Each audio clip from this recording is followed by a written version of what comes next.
할렐루야. 한 번 더 인사하겠습니다. 할렐루야.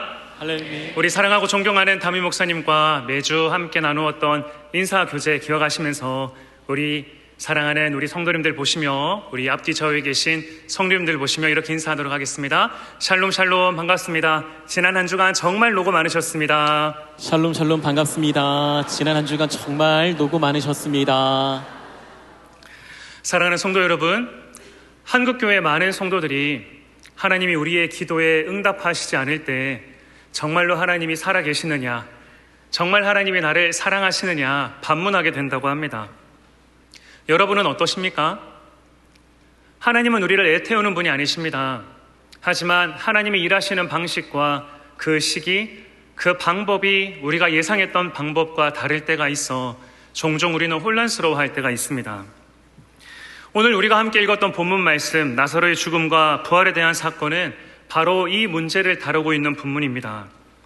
단순히 죽은 사람을 살린 기적을 소개하는 것이 아니라 예수 그리스도의 십자가와 구속사의 한 복판에 있는 이야기고, 지금도 우리를 위해 일하시는 하나님의 일하심의 방식이 나와 있는 말씀입니다. 먼저 본문의 배경과 구조를 한번 살펴보도록 하겠습니다. 성경이 있으신 분들은 성경을 보시면서 오늘 말씀을 한번 나눠보도록 하겠습니다. 먼저 6절입니다. 나사로가 병들었다 함을 들으시고 그 계시던 곳에 이틀을 더 유하시고. 마르다와 마리아가 오빠가 위급하다는 소식을 예수님에게 전합니다. 그런데 예수님께서 그 소식을 들으시고 베다니에 이틀을 더 유하십니다. 그리고 그 기간 동안 나사로는 결국 죽음을 맞이하게 되죠. 예수님은 그 이틀의 기간 동안 베다니에서 감당하고 계셨던 구원하시는 사역을 마무리하신 후에 비로소 베다니로 발걸음을 옮기십니다.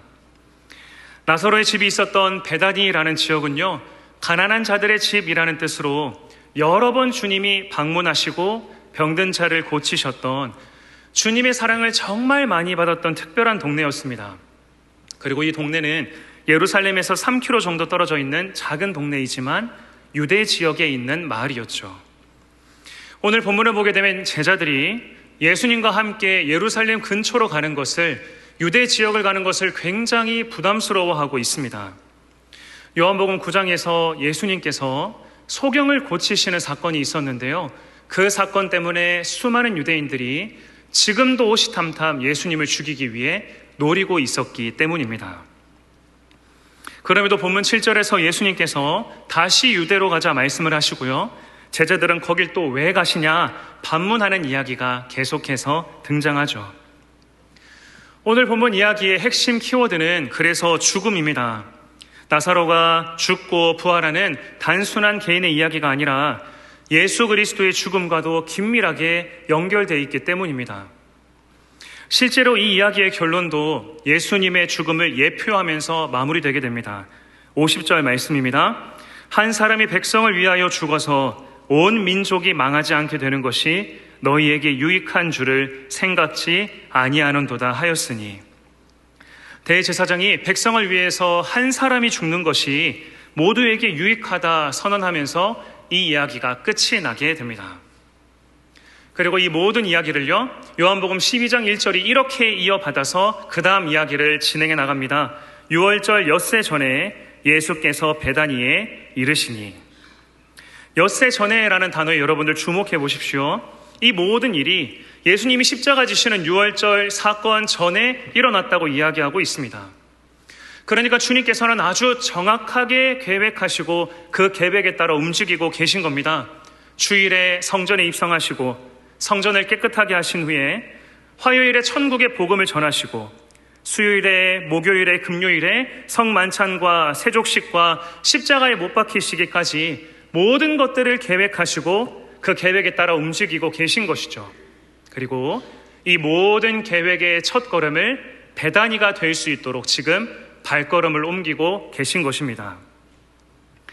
마리아와 마르다가 경험하고 있었던 삶의 문제를 해결해 주시기 위해서 그들의 삶의 자리가 예수 그리스도의 십자가 사역, 구원의 역사로 초대되도록 인도해 주고 계셨던 것입니다. 여러 줄이 꼬여서 하나의 줄이 되는 것처럼 그들의 모든 삶의 자리, 그들이 경험하고 있었던 모든 삶의 문제가 주님의 구원 사역과 맞물릴 수 있도록 가장 선하게 인도해주고 계셨다는 것이죠.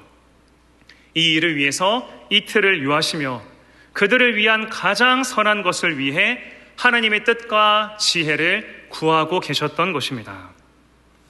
사랑하는 성도 여러분, 하나님의 뜻을 구하는 우리 성도들에게 때로 하나님이 침묵하시는 것 같은 이틀이라는 기간이 주어질 때가 있습니다.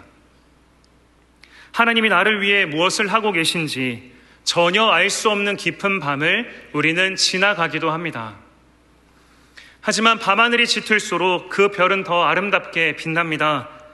우리의 모든 삶의 자리가 짙은 어둠으로 가득하다 하더라도 그 모든 일이 예수 그리스도의 은혜와 사랑에 맞물리고 아름다운 열매로 우리의 삶에 맺혀지도록 주님께서 일하고 계십니다. 문제는 무엇입니까? 주님이 가장 선하게 인도해 주실 것을 우리가 믿지만 어려운 순간이 찾아오고 의심의 때가 오게 되면 우리는 그렇게 쉽게 흔들리고 넘어지는 연약한 존재라는 겁니다. 하나님의 일하심을 도저히 알 수 없어서 답답할 때가 너무나도 많습니다. 그럴 때 주님께서는 그냥 단순히 기다려라, 내가 알아서 선하게 잘 하고 있다, 채근하시는 것이 아니라 우리가 그 열매를 누릴 때까지 주 안에서 진정한 안식과 기쁨을 누릴 수 있도록 오늘 이 시간 우리가 회복해야 할 믿음을 구체적으로 알려주십니다. 이 믿음을 여러분들 회복하심으로 여러분들의 모든 삶의 자리가 하나님의 놀라운 역사로, 그러한 하나님을 향한 기대로 가득하시게 되게 주님의 이름으로 축복합니다. 우리가 회복해야 할 믿음은 첫째로 함께 읽겠습니다. 주님은 어제도 오늘도 내일도 함께하는 분이심을 믿는 것입니다. 21절에 마르다가 이렇게 고백합니다. 마르다가 예수께 여짜오되 주께서 여기 계셨다면 내 오라비가 죽지 아니하였겠나이다. 동생 마리아도 같은 마음이었습니다. 32절을 함께 읽겠습니다. 주께서 여기 계셨다면 내 오라비가 죽지 아니하였겠나이다 하더라. 주께서 여기 계셨다면, 주께서 여기 계셨더라면 이라는 과거형 표현에 그들이 가지고 있었던 주님에 대한 오해가 담겨 있습니다. 어떤 오해냐? 먼저는 주님은 장소의 제한을 받는 분이라는 오해입니다. 그러니까 주님은 믿어요. 주님을 믿고는 있는데 그 주님이 어떤 분이냐? 그 장소에 계시지 않았기 때문에 이런 아픔을 경험하게 한 분이시라는 겁니다. 다음으로 주님은 시간의 제한을 받는 분이라는 겁니다. 그때 주님이 일하셨으면 가능했겠지만 지금은 가능하지 않다는 고백이 담겨 있는 것이죠. 예수님의 일하심에 시효가 있다는 것입니다. 마지막으로 주님은 능력의 제한이 있다는 것입니다. 그때, 그 시간, 그 장소에는 주님이 일하실 수 있으셨지만 지금은 늦었다는 거예요. 죽어가는 질병은 고치실 수 있겠지만 죽은 나사로를 어떻게 다시 살리시겠느냐라는 질문이 담겨 있는 것입니다. 사랑하는 성도 여러분, 우리 또한 마찬가지 아닙니까? 그때 주님이 일해 주셨다면, 그때 주님이 기도에 응답해 주셨다면 이러한 답답한 마음과 섭섭함이 우리에게도 있습니다. 하나님이 그때 침묵하셨다고 느껴지고 정말 하나님이 나와 함께 하시느냐 반문할 때가 있습니다. 하나님이 계셔도 나를 사랑하시지 않거나 혹시 나를 사랑하셔도 그 하나님의 뜻이 너무 높고 위대해 감히 이해할 엄두조차 내지 못한 채 우리가 살아가고 있는 거죠. 마르다에게 예수님께서 너의 오라비가 다시 살 것이다, 주님께서 따뜻하게 말씀해 주심에도 불구하고 24절 마르다처럼 우리는 고백합니다. 마르다가 가로되 마지막 날 부활에는 다시 살 줄을 내가 아나이다. 마르다가 지금 이렇게 말하는 거죠. 예수님, 지금 장례식장 오신 거거든요. 지금 내 오라비가 세상을 떠났는데 냄새가 나는데 다시 살아난다고요? 진짜요? 그래요. 마지막 날 주님 다시 올 때쯤 그때는 내 오라비가 다시 살아나겠죠. 제가 주님께 올려드렸던 모든 기도와 간구를 위해서 지금도 주님 일하고 계신다고요? 그러시겠죠. 주님이 다시 오시는 그때쯤 제가 그 선한 계획을 이해할 수 있겠습니다. 내가 원하는 때에 주님이 일하여 주시지 않는다고 생각하게 되면 이처럼 우리는 언젠가 하나님이 알아서 해주시겠지라는 막연한 믿음 속에 살아가게 됩니다. 그러다가 어느덧 하나님과 우리의 관계를 돌아보면 하나님이 마치 우리에게 많은 빚을 진 채무자가 되어 있으실 때가 있어요. 우리가 하나님께 그때는 왜 일하지 않으셨냐고, 왜 그런 고통과 아픔 가운데 내버려 두셨냐고, 이제는 좀 책임을 지시라고, 아니면 위로가 되게끔 설명을 한번 해보시라고 독촉하는 상황이 우리의 삶에 펼쳐지는 것입니다. 만약에 여러분 사랑하는 자녀가 부모의 사랑을 확인할 수 있도록 본인 마음대로 버킷리스트를 만들고 그 버킷리스트를 이루어주면 나를 사랑하는 거라고 이야기를 한다고 한번 생각해 보십시오. 근데 그 부모가 그 버킷리스트를 이루어줌으로 내가 너를 사랑한다는 사실을 증명하려고 한다면 그게 올바른 사랑의 관계라고 이야기할 수 있을까요? 저는 두 아들을 키우고 있습니다. 두 아들이 아빠가 나를 사랑하는지 사랑하지 않는지를 판단하는 기준은 제가 젤리를 줄 때, 제가 초콜릿을 줄 때, 젓가락으로 콘센트에 넣을 수 있게 해줄 때, 2층에서 뛰어내리게 허락해 줄 때입니다. 사랑하는 여러분, 20년도에 콜롬비아에서 경비행기가 추락하는 사고가 있었습니다.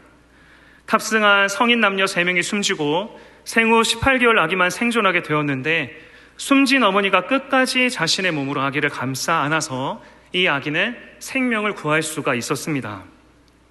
여러분, 만약에 아기를 대신해서 죽은 이 어머니에게, 자녀를 위해서 생명 다해 사랑한 이 어머니에게 또 다시 자녀를 향한 사랑을 확증해 보라고 사람들이 이야기할 수 있을까요?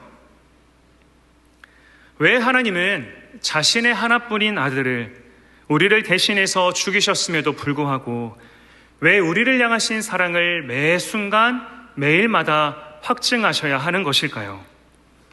헬무트 틸리케는 하나님의 침묵이라는 책에서 이렇게 말합니다. 우리 한번 천천히 같이 한번 읽어보도록 하겠습니다. 그분의 신성한 위로를 경험하려면 하나님의 침묵을 이해하고 이렇게 고백해야 한다. 우리는 하나님의 채권자가 아닙니다. 하나님은 우리에게 정산하실 필요가 없습니다. 가장 고통스러운 이 빈손의 순간이 곧 은혜의 순간이다. 하나님은 주린 마음으로 통회하는 자를 깊이 사랑하신다. 이게 무슨 말일까요? 하나님은 이미 우리에게 자신의 사랑을 확증하셨습니다. 그럼에도 불구하고 내 자녀가 고통의 순간에서 슬피 울 때 그 부모가 아이를 꽉 안아주는 것처럼 정말 우리가 사모하는 마음으로 주님께 나아갈 때 그 자녀들을 위하여 다시 한 번 더 자신의 사랑을 입증해 주시겠다고 말하고 있는 것입니다. 주 안에서 사랑하는 우리 성도 여러분, 주님을 믿으십니까? 우리의 기도가 침묵 속에 있는 것 같을 때 오늘을 살아가는 우리가 놓치지 말아야 할 우리의 믿음이 있습니다. 지금 내 삶의 현장에서 오늘 나를 위해서 일하실 주 예수 그리스도를 믿는 믿음이라는 것입니다. 먼저 나에게 주신 주 예수 그리스도의 사랑을 기억하면서 오늘 나를 더 사랑하여 주실 주님과의 교제를 회복하는 믿음 말입니다. 여러분, 지금 오늘 여기서 주님과 교제하고 계십니까? 지금 내 삶의 현장에 찾아오셔서 내 문제를 해결해 주실 뿐만 아니라 함께 하시고 위로해 주시고 풍성한 사랑을 허락해 주시는 주님을 여러분들 경험하고 계십니까? 이러한 주님과의 교제를 회복하기 결단하는 우리 사랑하는 모든 병의 가족들 되시길 주님의 이름으로 축복합니다. 우리가 회복해야 할 믿음 둘째는요, 주님은 신실하신 분이시다라는 사실을 믿는 것입니다. 15절 말씀입니다. 내가 거기 있지 아니한 것을 너희를 위하여 기뻐하노니 이는 너희로 믿게 하려 함이라. 그때 주님이 침묵하셨던 일이 우리로 하여금 주님을 더 믿게 되는 계기가 되리라 약속해 주고 계십니다. 어떻게 그런 일이 일어날까요? 25절, 26절 말씀을 함께 읽도록 하겠습니다. 예수께서 가라사대 나는 부활이요 생명이니 나를 믿는 자는 죽어도 살겠고 무릇 살아서 나를 믿는 자는 영원히 죽지 아니하리니 이것을 내가 믿느냐. 여러분들이 오늘 본문 말씀 25절, 26절을 보시면서 제일 주목해야 할 단어는 나는 무엇이다 라는 에고 에이미라는 원어 문장입니다. 이 문장은 현재형으로 쓰여져 있습니다. 요한복음에서 가장 중요한 문장이 바로 이 나는 무엇이다 라는 에고 에이미입니다. 예수님이 내가 어떤 분인지를 아주 직접적으로 소개하고 있는 문장이기 때문이고, 또 이 소개의 문장을 구약에서 하나님이 직접 본인을 소개하는 문장으로 사용하셨기 때문입니다. 모세가 호렙산 떨기나무에서 하나님을 만났을 때 하나님이 자신의 이름을 알려주십니다. 그 문장이 에고 에이미, I am that I am 이라는 문장이었습니다. 모세가 오늘도 나와 함께 하시는 하나님을 만나고 질문합니다. 지금 내가 여기서 하나님을 만났습니다. 그 하나님을 어떻게 이스라엘 백성들에게 소개하면 될까요? 그때 하나님이 말씀해 주십니다. 나는 스스로 있는 자, 너희 조상의 하나님 여호와다 라고 이름을 알려주세요. 이 여호와라는 단어가 I am that I am, 에고 에이미라고 번역되는 단어입니다. 그렇다면 여러분, 하나님이 알려주신 이 여호와라는 단어 어떤 의미가 있을까요? 출애굽기 6장 2절에서 3절까지의 말씀에 그 해답이 나와 있습니다. 함께 읽도록 하겠습니다. 하나님이 모세에게 말씀하여 가라사대 나는 여호와로라. 내가 아브라함과 이삭과 야곱에게 전능의 하나님으로 나타났으나 나의 이름을 여호와로는 그들에게 알리지 아니하였고. 분명히 그 모든 믿음의 조상들에게 여호와라는 이름을 이미 알려주셨습니다. 그럼에도 오늘 본문에서는 여호와로는 이름을 알리지 않으셨다, 수수께끼와 같은 말씀을 하세요. 이 말씀을 랍비들과 유대인들은 이렇게 이야기합니다. 나의 이름을 여호와로는 그들에게 알리지 아니하였고 라는 문장은 여호와라는 이름으로 그들에게 알려지지 아니하였다라고 쓰여져 있는 것인데, 이것이 뜻하는 바는 그들에게 나의 신실함이 인식되지 못했다라는 뜻이다. 그래서 내 이름이 여호와이다. 즉 나는 내 말을 지키는데 신실하다라는 뜻이다. 출애굽의 그 당시 이스라엘 백성들은 하나님이 주셨던 약속을 까맣게 잊고 있었습니다. 하지만 그 약속을 기억하고 계셨던 하나님께서 그들에게 그 약속을 위해 일하실 신실한 여호와를 소개해주고 계신 것이 모세가 만났던 호렙산의 하나님이었습니다. 모세를 통해 이스라엘에게 전하고자 하셨던 하나님의 이름은, 또 지금 주님께서 우리에게 전하고자 하시는 하나님의 이름은 신실하신 하나님이라는 것입니다. 사랑하는 여러분, 지금도 나와 함께 하시는 신실한 하나님을 여러분 믿으십니까? 이 믿음을 주님이 이 시간 강조하고 계십니다. 주님이 어떻게 나와 함께 하실까요? 어떻게 신실하게 역사하실까요? 죽음의 고통 가운데 있는 우리의 삶의 자리에 지금 이 시간 부활이요 생명이신 우리 주님께서 신실하게 일하고 계심을 우리에게 알려주고 계시는 것입니다. 내 모든 삶의 자리가 어둠으로 그늘질 때 빛으로 임하셔서 나와 함께 하시는 신실한 하나님을 소개해주고 있는 것입니다. 내 인생의 사방에 막힌 벽과 같을 때 문이 되어주시고, 목자가 되어주시고, 길이 되어주시고, 하나님께서 주시는 정답이 되어주시는 신실한 하나님이 우리가 믿는 하나님이다 우리에게 소개해주고 계시는 것이죠.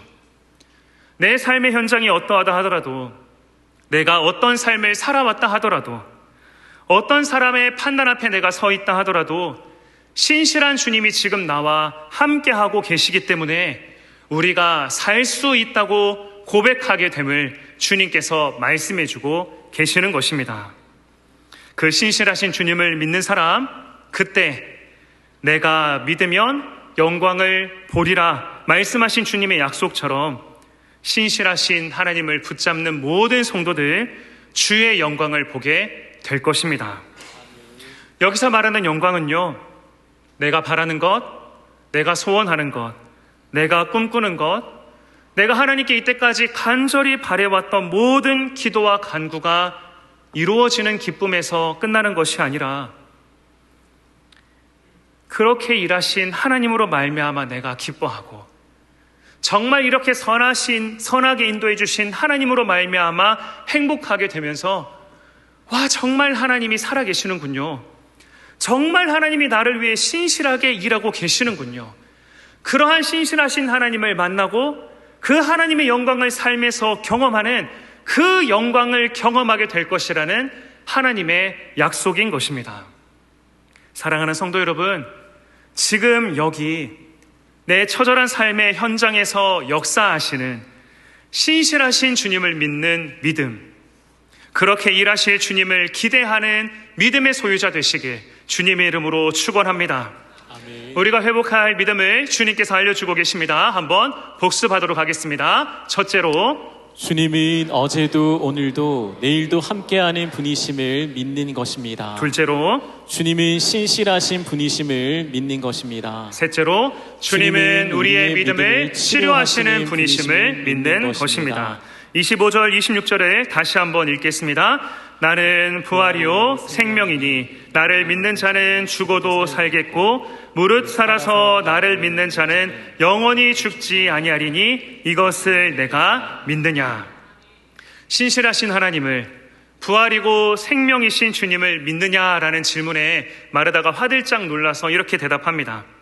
27절 말씀을 우리 다 함께 읽겠습니다.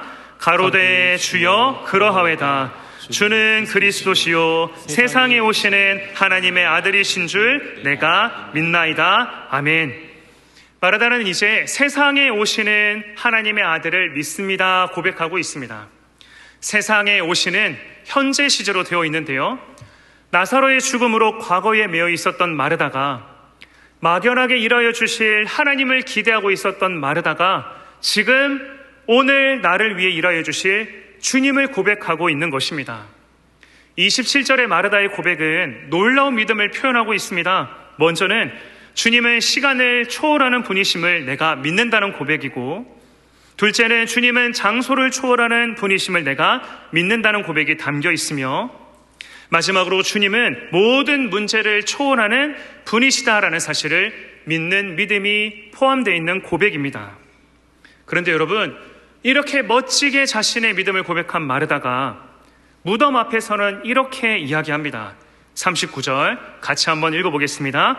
그 죽은 자의 누리 마르다가 가로되 주여 죽은 지가 나흘이 되었음에 벌써 냄새가 나나이다. 무덤 앞에서 마르다가 고백하는 거죠. 예수님, 나흘이나 되었습니다. 냄새 납니다.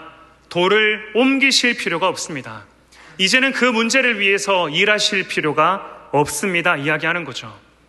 조금 전까지는 내 입술로 신실하신 하나님을 고백했는데 막상 문제 앞에 내가 서게 되니까 내 안에 있었던 믿음은 다 어디로 간 채 사라지고 지난 날과 달라진 것 하나 없이 주님 앞에 서 있는 것입니다. 사랑하는 여러분, 이러한 연약한 믿음을 가진 우리를 주님은 실어버리지 아니하시고 긍휼히 여기시며 고쳐주십니다. 40절 말씀을 함께 읽겠습니다. 예수께서 가라사대 내 말이 내가 믿으면 하나님의 영광을 보리라 하지 아니하였느냐. 21절에서 마르다가 주님이 만약 여기 계셨다면 이라고 외쳤던 것처럼 40절 원문을 보게 되면요, 주님께서도 만일 내가 믿으면 이라고 외치고 계십니다. 똑같은 만약이라는 단어로 번역되어 있지만 마르다는 A라는 단어를 사용하고 예수님은 에안이라는 단어를 사용하세요. A는 과거지향적인 단어고 에안은 미래지향적인 단어입니다. 마르다의 만약은 불평과 불만과 눈물로 가득했습니다. 하지만 주님의 만약은 소망과 희열과 기쁨으로 가득합니다. 지금 내 마음 가운데 있는 모든 만약을 다 버리고 주의 일하심을 기대하며 신뢰하는 믿음으로 채울 것을 명령하고 계시는 것입니다.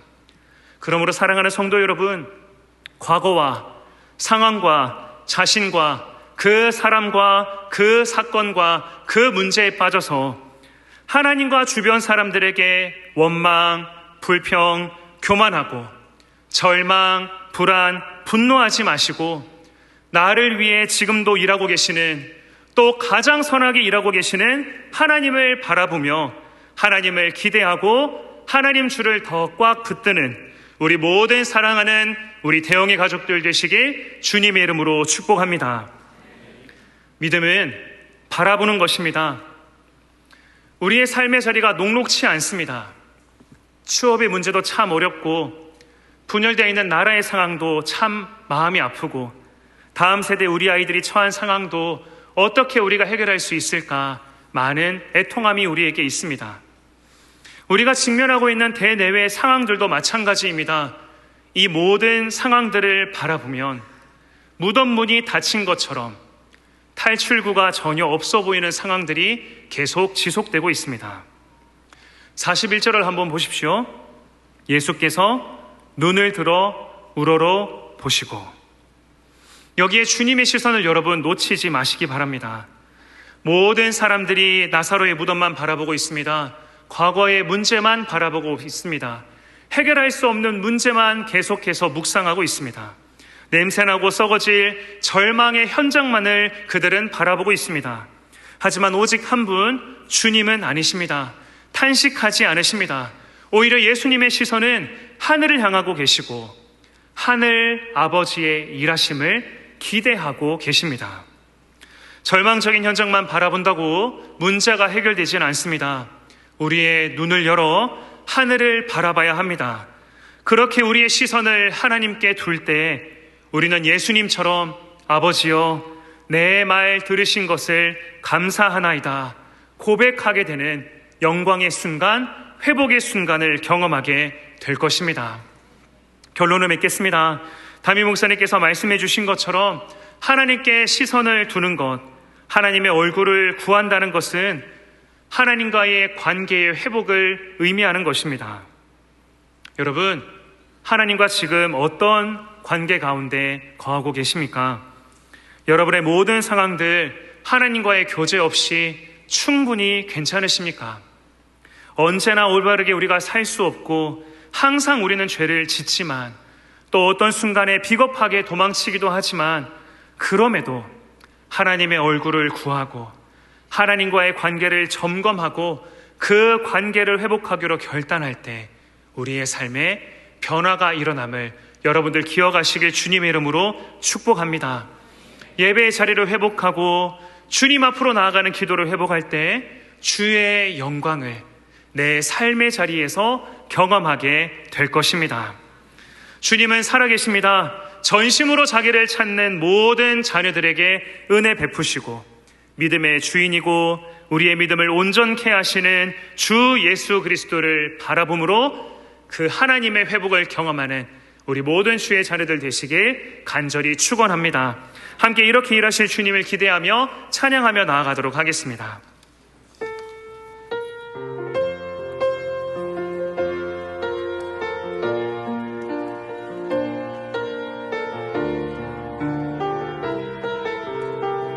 내게로부터 눈을 들어 주를 보기 시작할 때 주의 일을 보겠네.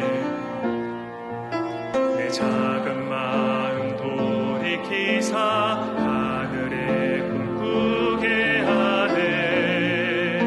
주님을 볼 때 모든 시선을 주님께 드리고 살아계신 하나님을 느낄 때 내 삶은 주의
주의 나라가 되고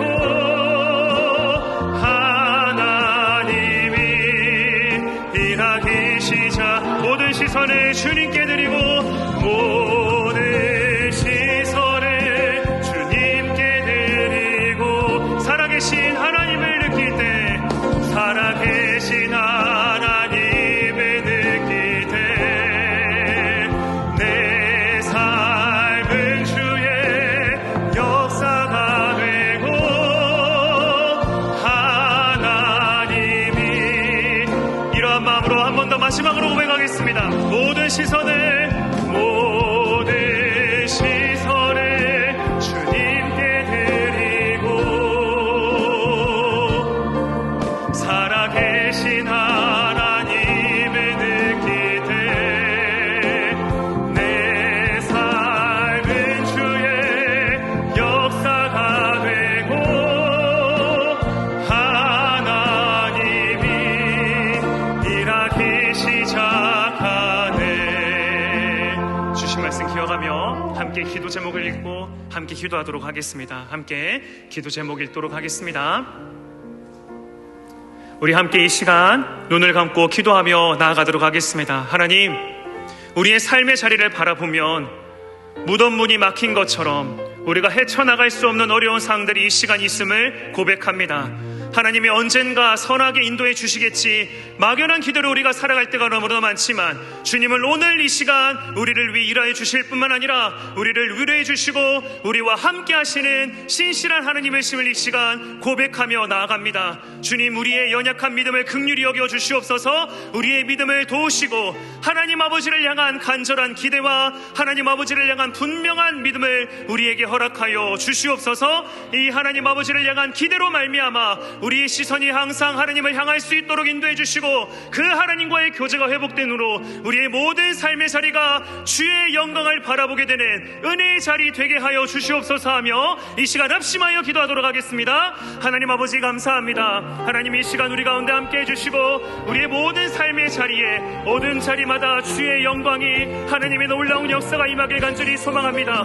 하나님, 우리가 처해 있는 상황을 바라보게 되면 우리가 아프고 눈물나고 해결할 수 없는 문제로 절망할 수밖에 없지만 주의 신실하심을 기억하며 지금도 나와 함께 하시는 하나님을 기억하며 그 하나님을 일하심을 기대하며 나아갈 때에 우리의 삶에 주의 영광과 주의 임재뿐만 아니라 나를 위해 이 시간 위로해 주시고 말씀해 주시고 약속하여 주시는 주의 은혜와 사랑을 경험하게 될 줄로 믿사오니 하나님, 문제와 상황을 바라보고 있는 우리의 눈을 열어 하나님 아버지를 바라볼 수 있도록 인도하시고 그 하나님의 역사로 말미암아 우리의 모든 묶여있는 삶의 문제가 하나님의 놀라운 역사로 선하심으로 해갈케 되는 은혜를 이 시간 허락하여 주시옵소서. 어제도 오늘도 내일도 함께해 주시는 신실하신 우리 하나님, 신실하신 주님의 일하심을 기대하지 못하고 삶의 어려운 문제들로 인해 낙심하며 나를 향하신 주의 사랑을 의심하는 우리의 연약함을 이 시간 긍휼히 여겨 주시옵소서. 내가 믿으면 하나님의 영광을 보리라 말씀하신 것처럼 우리의 모든 삶의 문제와 우리나라의 모든 민족의 상황들과 사랑하는 다음 세대의 아이들의 모든 다친 동물과 같은 어려운 상황을 위해 지금도 가장 선하게 일하실 하나님의 영광을 더 기대하며 기도하는, 하나님께로 시선을 고정하는 우리 모든 태영의 가족들 되도록 우리의 믿음을 회복시켜 주시옵소서. 이 모든 일을 위해 하나님을 더 가까이 하기로 결단하는, 주님을 더 사랑하며 그 사랑으로 기뻐하는 우리 모두 될 수 있도록 주님, 이 시간 우리 마음 가운데 주의 사랑으로 충만하게 채워 주시옵소서. 연구월 기간 하반기와 내년 모든 사역의 자리를 준비하시며 진득을 쏟으시는 사랑하는 담임 목사님 영육 강건함을 더하시고 항상 주님이 주시는 은혜와 사랑으로 충만케 하시고 우리 교회를 위한 모든 기도와 간구의 제목을 통해 주의 영광을 바라보게 되시는 은혜 위에 은혜를 허락하여 주시옵소서. 이러한 은혜를 기대하며 감사한 마음은 주님을 향한 사랑의 마음을 담아 물질로 하나님께 영광 올려드립니다. 가장 소중한 물질, 가장 소중한 시간 주님께 올려드리는 우리의 중심을 기뻐해 주사 신실하신 주님을 우리의 삶에 드러내심에 우리 모든 주의 자녀들 쓰임받는 주의 영광을 이 시간 허락하여 주시옵소서. 모든 영광 주님께 올려드리며 우리 주 예수 그리스도의 이름으로 기도드리옵나이다. 아멘.